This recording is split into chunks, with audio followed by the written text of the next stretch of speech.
បាទសូមគោរពនឹងជម្រាបសួរពុកម៉ែបងប្អូនទស្សនិកជនជាទីគោរពបាទនៅក្នុងថ្ងៃនេះជួយជាមួយខ្ញុំបាទ Mr. IC បាទយើងខ្ញុំសូមនាំអារម្មណ៍ពុកម៉ែបងប្អូនមកជួបនៅរឿងរ៉ាវបាទតាក់ទិនទៅនឹងតារាកំ pl ែងបាទដល់ល្បីល្បាញនៅក្នុងប្រទេសកម្ពុជាគឺនីក្រិនបាទអញ្ចឹងយើងងាកមកមើលរឿងរ៉ាវតាក់ទិនទៅនឹងគ្រួសាររបស់នីក្រិនវិញម្ដងបាទជីវិតគ្រួសាររបស់នីក្រិនប្រែប្រួលហើយឬបាទបានជាភរិយារបស់នីក្រិនហ៊ានបង្ហោះសារបាទដោយប្រើសម្ដីខ្លាំងដល់ម្លឹង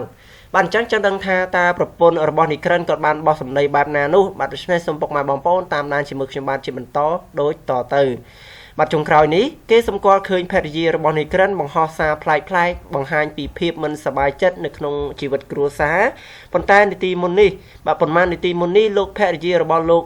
បាទនីក្រិនបាទតារាកំ pl ែងមាតុលល្អិតបាទបានបង្ហោះសារបាទនៅក្នុងអត្ថន័យថាបាទខ្ញុំឈប់ស្រឡាញ់បាទមិនមែនខ្ញុំក្បត់នោះទេក៏ព្រោះតែឆ្អែតចិត្តនឹងទង្វើដែលបានធ្វើដាក់ខ្ញុំបាទអញ្ចឹងមិនដឹងថាគាត់ខឹងនីក្រិនឬក៏ខឹងនរណាមួយទេបានជាបង្ហាញបាទនៃសម្ដីបែបនេះបាទសារមួយឃ្លានេះធ្វើឲ្យគេសង្ស័យថាទំនាក់ទំនងរបស់នីក្រិននិងភរិយាកំពុងតែមានបញ្ហាល្អក់កកជាមួយគ្នាទៀតហើយបាទនេះគ្រាន់តែជាការសន្និដ្ឋានរបស់មហាជនមួយចំនួននោះទេបាទមិនដឹងថាគាត់មានទំនាស់គ្នាបាទរឿងអ្វីនោះទេបាទអញ្ចឹងយើងតាមដានជាបន្តទៀតបាទនេះគេនៅចាំបានថានីក្រិននិងភរិយាបាទទី2បានរួមរស់ជាមួយគ្នាដោយមិនបានរៀបការបាទដែលពេលនេះពួកគេមានកូន2នាក់ប្រុសម្នាក់និងស្រីម្នាក់បាទអញ្ចឹងពួកគេមានកូន2នាក់ហើយ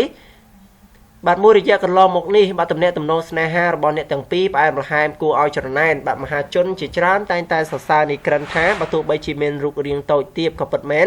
តែនីក្រិនមានសំណាងដែលបានភរិយាមានរូបរាងស្រស់ស្អាតដូចជាមនុស្សដទៃបាទដូចជាមនុស្សផ្សេងដទៃទៀតបាទអញ្ចឹងប្រពន្ធរបស់គាត់ពិតជាមានភាពស្រស់ស្អាតបាទជាពិសេសនៅពេលនេះគឺគាត់មានកូនរហូតដល់2នាក់បាទទៅហើយបាទយើងឃើញថាកូនរបស់គាត់ស្រីម្នាក់ប្រុសម្នាក់បាទហើយនីក្រិនក៏បានបើកហាង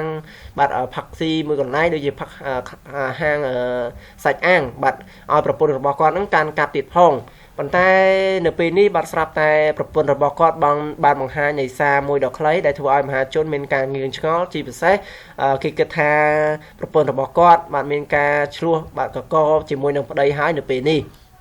បាទមិនដឹងថារឿងរ៉ាវនេះពិតប្រាកដឬក៏យ៉ាងណានោះទេបាទអញ្ចឹងយើងចាំតាមដានទាំងអស់គ្នាជាបន្តតាក់ទិនទៅនឹងរឿងរ៉ាវរបស់នីក្រិននេះតែម្ដងបាទនីក្រិនធ្លាប់អះអាងថាបាទនឹងចូលរោងការក្រោយពេលត្រឡប់មកពីសហរដ្ឋអាមេរិកវិញតែរហូតមកទល់នឹងពេលនេះអស់រយៈពេលជាច្រើនខែទៅហើយបាទគេនៅមិនទាន់ឃើញនីក្រិនគិតគូររឿងរៀបការដោយអ្វីដែលបាននិយាយនោះឡើយ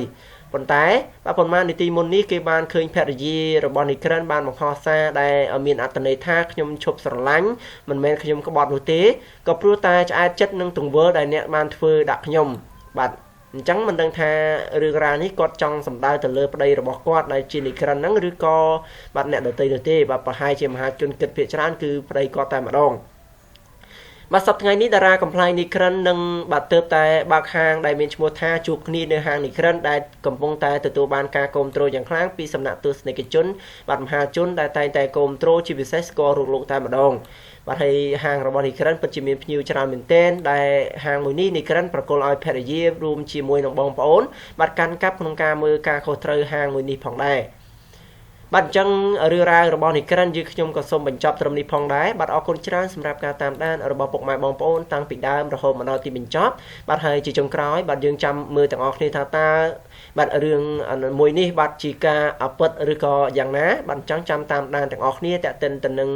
គ្រួសាររបស់នីក្រិនជាបន្តទៀតបាទអញ្ចឹងរឿងរ៉ាវមួយនេះយើងខ្ញុំក៏សូមបញ្ចប់ត្រឹមនេះផងដែរអរគុណច្រើនសម្រាប់ការតាមដានរបស់ពុកម៉ែបងប្អូនតាំងពីដើមរហូតមកដល់ទីបញ្ចប់បាទសូមអរគុណច្រើនសូមជម្រាបលា